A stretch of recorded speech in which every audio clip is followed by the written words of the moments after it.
So hi Andy, we have Kanyakumari team here. Very happy. Hi Madhu. Hi Geet and hi Sri Charan. And 1 second phone వస్తుంది. Hello అమ్మాయికి ఫోటోలు తీసి వీడియోలు తీసి reels చేసి edit చేసి వాటిని పోస్ట్ చేసి వాటిని బూస్ట్ చేసేవాడు కావాలా? ఇలా కావాలంటే ఒక్కటి సరిపోడమ్మా, మొత్తం టీంని పెళ్లి చేసుకోవాలి. సరే నేను ఇంటర్వ్యూలో ఉన్నాను, మళ్ళీ ఫోన్ చేస్తాను. సారీ అండి, నాకు కొంచెం కాల్స్ వస్తుంటే నాది మ్యారేజ్ బ్యూరో అనమాట. AMB నా మ్యారేజ్ బ్యూరో పేరు. అది సినిమా థియేటర్ పేరు అంటే AMB అంటే అల్లాడిపోతున్నాడు మ్యారేజ్ బ్యూరో అనమాట. సో అక్కడ అన్ని రకాలు పెళ్లి కుదర్చడం దగ్గర నుంచి బ్రేక్ చేయడం వరకు మేమే చూసుకుంటాం. అల్లాడిపోకుండా ఎవరికి ఏ ప్రాబ్లం రాకుండా అనమాట. సో అయితే ఇంటర్వ్యూలోకి వెళ్ళిపోదాం అండి. 1 సెకండ్ అండి. హలో, ఏందయ్యా ప్రాబ్లము? పెళ్ళైన తర్వాత ఫోన్ చేస్తారేంటి? పెళ్లికి ముందు చేయాలి కానీ. పెళ్లికి ముందు వరకే నా రెస్పాన్సిబిలిటీ. పెళ్ళి మీరు చావండి. అమ్మాయి ఇన్స్టామార్ట్లో డ్రమ్ ఆర్డర్ పెట్టిందా? ఇదేదో కొంచెం డేంజర్ గానే ఉంది. నువ్వు పని చేయి, మా ఆయనలాగా వేరే ఊరు వెళ్ళిపో. నువ్వు అమ్మాయి ఇన్స్టామార్ట్ డిలీట్ చేశాక అప్పుడు రా, అర్థమైందా? నేను యూజువల్గా నీకు అవైలబుల్గా ఉన్నాను, ఇంటర్వ్యూలో ఉన్నా. ఓకే బాయ్, మళ్ళీ చేస్తాలే. సారీ, ఆఫ్టర్ మ్యారేజ్ సొల్యూషన్స్ అప్పుడప్పుడు ఇలా చేస్తూ ఉంటాను. ఆఫర్స్ అంటే ఈ మధ్య కొంచెం అమ్మాయిలు ఎక్కువ ఆర్డర్ పెడుతున్నారంట, డ్రమ్లు కుక్కర్లు. కొంచెం జాగ్రత్తగా ఉండమని చెప్తున్నాను. సో సినిమాలో మీ క్యారెక్టర్ పేరు కన్యాకుమారి కదా. సో కన్యాకుమారి ఎలాంటి అబ్బాయిని కోరుకుంటుంది? కన్యాకుమారి అబ్బాయిని కాకుండా తను వేరే అబ్బాయిని కాకుండా అంటే పెళ్లి గురించి కాకుండా పెళ్లి గురించి కాకుండా దాని గురించి అల్లాడిపోతుంది. నువ్వు కూడా అల్లాడతావా? తను కన్యాకుమారి ఓవరాల్ గా మూవీ మొత్తం అల్లాడిపోవడం. ఓకే, మీ క్యారెక్టర్ పేరేంటి సినిమాలో? తిరుపతి. ఓకే, ఏంటి ప్లేసెస్ పేర్లు పెట్టుకున్నారు, మనుషుల పేర్లు దొరకలేదు?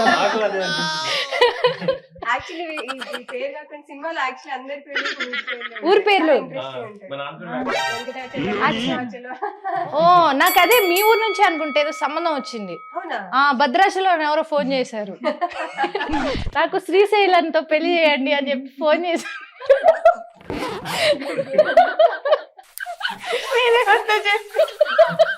మీకు ఎలాంటి అమ్మాయి కావాలి సినిమాలో అయితే? Very clear. మనోడు కన్యాకుమారిని చూసిన తర్వాత నుంచి ఇంకే కుమారి కుమారిని శ్రీమతి చేసేంత వరకు ఊరుకునేటట్లేదు. బట్టల కొట్లో పనిచేసినట్టు ఈ సినిమాలు చేశారు కదా, అసలు ఆ లిస్ట్ ఎలా చదివారు? సింగిల్ టేకా? సింగిల్ టేక్ లిస్ట్ మొత్తం సింగిల్ టేక్. ఇప్పుడు చెప్పగలరు, ఎవరైనా చెప్పించారు ఇంతకు ముందు ఇంటర్వ్యూస్? అయితే మన ఇంటర్వ్యూలో చెప్పద్దు, ఏం ప్రాబ్లం. ఇంటర్వ్యూ చెప్పాలనుకుంటున్నాను. అలా నీకు స్పెషల్ ఆఫర్.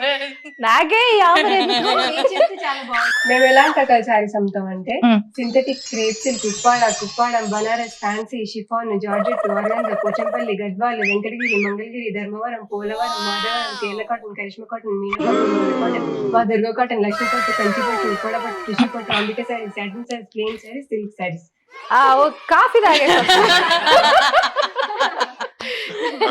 ఏంటది?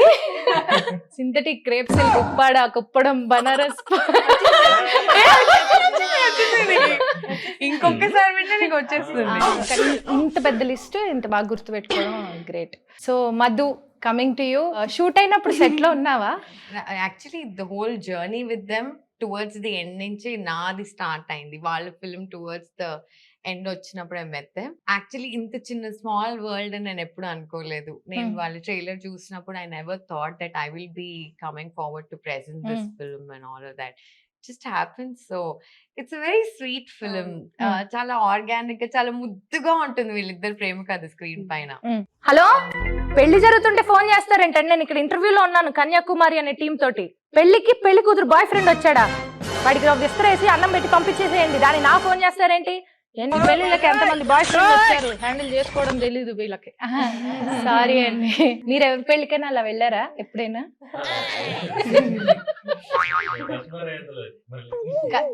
లేదు, మీ ఎక్స్ గర్ల్ ఫ్రెండ్ పెళ్లికి వెళ్ళడం, అక్కడ బాధపడి లేదా? ఓ, అసలు ట్రైలర్ చూస్తే మూవీ చాలా ఆర్గానిక్ గా ఉంది. పల్లెటూరు బ్యాక్ డ్రాప్ లో చాలా అందంగా ఉందన్నమాట. ఇప్పటికీ కొన్ని పల్లెటూరు బ్యాక్డ్రాప్ లో వచ్చిన సినిమాలన్నీ కాదు కానీ కొన్ని అయితే చాలా బాగుంటాయి. సో మీ సినిమా ఆ సినిమా తోటి ఎంత డిఫరెంట్ గా ఉండొచ్చు? అంటే దీంట్లో ఏంటంటే పల్లెటూరు అనేది జస్ట్ ఒక సెట్టింగ్ కాదు, అదొక క్యారెక్టర్ లాగా సినిమాలో. అది లేకపోతే సినిమా చేయలేదు ఇదన్నమాట. అంటే నీకు సెంట్రల్ క్యారెక్టర్స్ లో రైతు ప్లస్ అక్కడ షాప్ లో పనిచేసే అమ్మాయి. సో హీరో ఈయన కాదు పల్లెటూరే అని చెప్తున్నారు అన్నమాట. Characterisations are very very strong. ఇప్పుడు ఒక రైతు గురించి ఇంత డీటెయిల్ గా చెప్పినట్టు నేను చూడలేదు ఏ village story.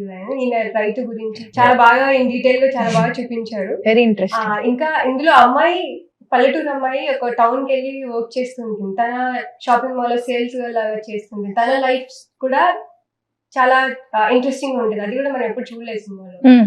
So these are the very interesting things. ఈ మూవీకి ప్రెజెంటర్ గా వచ్చేసావు కదా మధు, సో ఎలా అనిపిస్తుంది? చాలా కొత్తగా ఉంది ప్రెజెంట్ చేయడం. ఇంత young talent, energetic, amazing performance and చాలా బ్యూటిఫుల్ స్క్రిప్ట్ తో నాకు ఈ అవకాశం రావడం I'm really thrilled. And Pushpak విమానం చూసావు కదా, సేమ్ డైరెక్టర్ సృజన్ గారు డైరెక్ట్ చేశారు దిస్ ఫిల్మ్. సో అందులో ఎంత డిఫరెంట్ సబ్జెక్ట్ తో చాలా ఇంట్రెస్టింగ్ గా డీల్ చేశారు. ఇందులో కూడా ఎంత నేటివిటీ లో రూటెడ్ అయిన స్క్రిప్ట్ అయినా కూడా the way he dealt with it నాకు చాలా నచ్చింది. Especially her character, the graph and all of that. So I thought ఇంతకంటే బెటర్ స్టార్ట్ ఉండదు అని. డెఫినెట్లీ. ఓకే, ఏంజల్ పే చేస్తా. దీని తర్వాత కూడా ఉన్నట్లుంది. ఇంకా ఫైనల్ పేమెంట్ అవ్వనంత వరకు అందరూ ఏంజల్స్ గాని. బట్ మధుశాలిని వచ్చాక ఒక స్పెషల్ కలర్ వచ్చింది మూవీకి. ఎందుకంటే ఒక మూవీ రిలీజ్ కి ముందర ఒక పర్సన్ ని నమ్మి థియేటర్ కి వెళ్ళాలనిపిస్తుంది కదా, తను మీతో ఇలా వస్తుంటే ఓకే తినో నమ్మకం ఇస్తుంది అన్న ఒక ఫీలింగ్ వస్తుంది జనాలకి. నాకు అలా ఫీల్ అయ్యారా? నేను ఫీల్ అయ్యాను. కొన్ని న్యాచురల్ గానే చెప్తాను, నాకు పేమెంట్ సంబంధం ఉండదు కొన్ని విషయాలు. సో ఈ మూవీ డైరెక్టర్ సృజన్ గారిని ఆల్రెడీ మనం పుష్పక విమానం సినిమాలో చూసేసాము. ఆయన ఎంత బాగా చాలా డిఫరెంట్ గా ఉంటుంది ఆయన టేకింగ్. సో ఆయన గురించి, ఆయనతో మీ ఎక్స్పీరియన్స్ ఏంటి? ఆల్ త్రీ ఆఫ్ యూ ఎలా అనిపించింది? అంటే ఫస్ట్ ఆఫ్ రైటింగ్ లోనే కనిపిస్తుంది ఎంత మెచ్యూర్డ్ రైటింగ్ అనేది. చాలా న్యాచురలిస్టిక్ డైలాగ్. అంటే నాకు కూడా అనిపిస్తుంది అనమాట. ఇప్పుడు సింపుల్ విషయాన్ని ఏదో సొఫిస్టికేటెడ్ చెప్తే దాని మాటకారి అంటారు. అదే ఒక సొఫిస్టికేటెడ్ విషయం సింపుల్ గా చెప్పడం జీనియస్ అంటారు. Correct. I think Srujan or director is genius like that. ఎందుకంటే న్యాచురల్ డైలాగ్ లో నువ్వు చాలా సోషల్ కాంటెంట్ నువ్వు తీసుకురాగలుగుతున్నావు అంటే దట్స్ ఫెంటాస్టిక్. యాజ్ యాక్టర్స్ కూడా ఒకసారి రైటింగ్ అంత స్ట్రాంగ్ ఉన్నప్పుడు it was very easy for us to go and get into the character అన్నమాట, because of the writing. Nice. ఎంత బాగా క్యారెక్టర్స్ ని రాశారంటే it doesn't take much time to get into that character. And మాకు work shop చేయించారు, ఇదేంటి shooting ముందు. మిమ్మల్ని ఇలా ఆడిషన్ చేశారా? ఆడిషన్ చేశారు. ఆడిషన్ లో సెలెక్ట్ అయ్యారు ఇద్దరు. దాని తర్వాత వర్క్ షాప్. ఓకే. ఊరు సైడ్ తీసుకెళ్లి వర్క్ షాప్ ఆర్ ఇక్కడ ఏదైనా? ఫస్ట్ ఇక్కడే చేసాం, దాని తర్వాత ఊర్లో ఉన్నాం కొన్ని రోజులు. అంటే తెలుసు యాస అది అక్కడికి వెళ్ళి పట్టుకుంటాం. బట్ నీది వైజాగ్ కాబట్టి నీకు శ్రీకాకుళం ఈజీ అయ్యేది. ముందు నుంచే కొంచెం అలవాటు. నీకు కష్టం అయిందా? కష్టమే అనిపించలేదు యాక్చువల్లీ, కానీ అక్కడ వెళ్ళిన తర్వాత ఊర్లో వాళ్ళందరితో మాట్లాడుతున్నప్పుడు నాకు కొంచెం ఈజ్ వచ్చేసింది language. How was it with working with Srujan? చాలా మంది డైరెక్టర్స్ పోస్ట్ ప్రొడక్షన్ టైం కి ఇంపేషెంట్ అయిపోతూ ఉంటారు, బికాస్ ఎన్నాళ్ళు వెయిట్ చేసింది వస్తుందా లేదా, స్ట్రెస్ చాలా ఉంటుంది. అండ్ ఆ స్ట్రెస్ మనకు తెలిసిపోతూ ఉంటుంది being around them. But Srujan గారిలో నేను something which is very commendable is I've never seen him stress or stress another person out. చాలా కూల్ గా చాలా చిల్ గా మేనేజ్ చేశారు. అదే ఆ స్క్రీన్ పైన కూడా ట్రాన్స్లేట్ అయింది. చాలా scripts when you read them they look amazing on paper. But ఈ ఫిల్మ్ ఏంటంటే అందులో ఎంత బ్యూటిఫుల్ గా అయితే ఆయన రాశారు, ప్రతి డైలాగ్ అంతే బ్యూటిఫుల్ గా స్క్రీన్ పైన ట్రాన్స్లేట్ అయింది. ఆయన strength dialogues, amazing writer. Okay. Also short taking, I would say. Equally good. Writing అంత బాగుంటుందో షార్ట్ సెలెక్షన్ Hmm. ఏ ఎలిమెంట్స్ మనం వాడుతున్నాం షార్ట్ లో Even the staging also. Staging, చాలా yeah. impressive. స్టేజింగ్ బ్లాకింగ్ అంతా బ్లాకింగ్ Dramatic. కొత్త అంటే చాలా టైం తీసుకునేది కూడా ఒక దాంట్లో చూపించేస్తారు అనమాట. ఒక స్టేజింగ్ వైజ్ అలా చూపించేస్తారు. క్లియర్ గా ఎడిట్ రన్ అయ్యేది అనమాట. షూట్ చేసేటప్పుడే నాకు తెలుసు ఎక్కడ ఏ షాట్ పెడుతున్నా. కట్ చేసి ఏది కట్ చేసి ఇంకా చాలా ఇంప్రూవేషన్స్ ఉండేవి, కొత్త కొత్త సీన్లు వచ్చేసేవి చాలా. దోస్ ఆర్ ద మోస్ట్ అంటే మంచి సీన్స్, Natural scenes. చాలా ఇంపార్టెంట్ సీన్స్ అవి సినిమాలో. హలో బన్నీవాస్ గారు, మీరేంటండి ఫోన్ చేశారు? ఏఎంబికా? ఓ మీ సినిమా రిలీజ్ గురించి ఏఎంబితోనా? ఓ సారీ అండి. సరేలేండి, గుర్తుపెట్టుకోండి ఏఎంబి కూడా ఉందని. సరేనండి, అల్లాడిపోతున్నాడు మ్యారేజ్ బ్యూరో. ఓకే, అర్థమైందా? ఓకే బన్నీవాస్ గారు, ఆల్ ది బెస్ట్ అండి. సినిమా చాలా బాగా వస్తుంది, ఇంటర్వ్యూ చేస్తున్నాను. సరేనండి, ఓకే. గురించి బాగా భలే అప్పుడే ట్రాక్లోకి వచ్చి ఏ సినిమాకైనా ప్రాణం హీరో, హీరోయిన్, ప్రొడ్యూసర్, డైరెక్టర్ ఎలాగో మ్యూజిక్ డైరెక్టర్ కూడా అలాగే. కాబట్టి మ్యూజిక్ డైరెక్టర్ రవి నిడమర్తి గారి గురించి చెప్పండి. ఆయన కూడా పార్ట్ ఆఫ్ టీమ్ అయిపోయారు అనమాట. హీ అండర్స్టాండ్స్ ఈ సీన్ కి ఏమి ఇవ్వాలి, ఈ ఫీల్ ఏముందని ఆయన అర్థం చేసుకొని హీ బ్రింగ్స్ అవుట్ అనమాట. ఆ సీన్ లో జరిగేది ఏమవుతుందో he brings out, he tries to bring that out. And ఆ విలేజ్ ఫ్లేవర్ ఉంటుంది కదా, మీరు సినిమా స్టార్ట్ అయినప్పుడే యూ ఫీల్ లైక్ ఒక విలేజ్ చూస్తున్నా, ఒక విలేజ్ బ్యాక్ డ్రాప్ లో ఉన్న సినిమా చూస్తున్నా అనే ఫీల్ వస్తుంది అనమాట. అంత మంచి ప్యూర్ ఇలా విలేజ్ ఫీల్ ఉన్న మ్యూజిక్ ఇచ్చేస్తాం మనకి. సాంగ్స్ కూడా మీరు వింటే విన్నాను, చాలా బాగున్నాయి సాంగ్స్. ఈ మూవీలో ఒక సాంగ్ సూపర్ అనిపించింది నాకు. కలలా కురిసిన ప్రేమ వానవా నదిలా సాగిపోవ ఆగక. ఎంత బాగుంది థ్యాంక్ యూ. సర్లేండి, మొత్తానికి సినిమా అయితే చాలా అద్భుతంగా వచ్చిందని అనుకుంటున్నాను.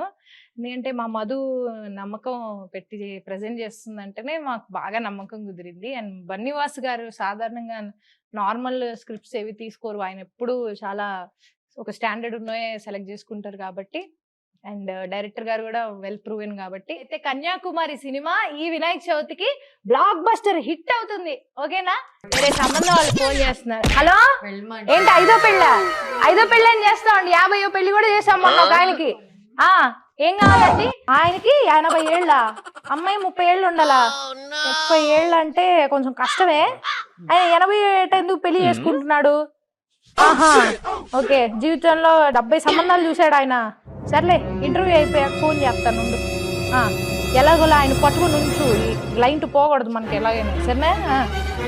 అరే ఏరు వీళ్ళు భయానికి కుదిర్చేస్తావేమో అని సంబంధం కుదిర్చా అని వెళ్ళిపోయారా? వాళ్ళకి కంపల్సరీగా ఇద్దరికి చెరొకళ్ళు ఉండే ఉంటారు, అందుకే వెళ్ళిపోయారు భయపడి. సరే, మొత్తానికి మధు నువ్వు కూడా మంచిగా ప్రెజెంట్ చేసావు ఈ సినిమాని. ఇంత మంచి సినిమాని ప్రెజెంట్ చేసినందుకు మాకు సంతోషంగా ఉంది. So thank you so much. And ఈ సినిమా గ్రాండ్ సక్సెస్ అవ్వాలని, ఈ సినిమాలో ఉన్న ప్రతి ఒక్కరికి మంచి సక్సెస్ వచ్చి మంచి పేరు రావాలని నేను కోరుకుంటున్నా. Thank you Madhu. కోరిక నెరవేరాలని నేను దేవుడిని కోరుకుంటున్నాను. Thank you Madhu.